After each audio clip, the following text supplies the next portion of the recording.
Sveiki visi gimę po žuvų ženklo. Pasižiūrėkime laikotarpį nuo kovo 10 iki kovo 16 dienos. Kas jūsų laukia? Savaitės patarimas. Ko vengti. Ir savaitės perspektyvos. Taip, patarimas jums. Nieko nebijokit. Tvirtai stovėkit ant kojų. Tvirtai jauskit pagrindą po kojom.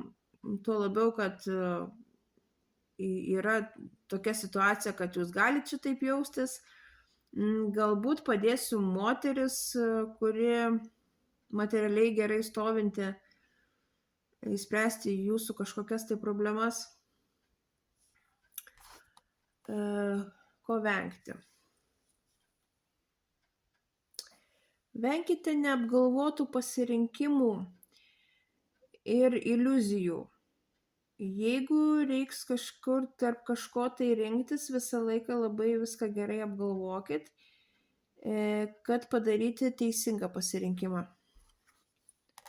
Ir savaitės perspektyvos. Turėsit daug idėjų, daug norų, noro veikti, atsiras nauji tikslai. Panašu, kad padarysite žingsnius, kuriuos jau senai reikėjo padaryti.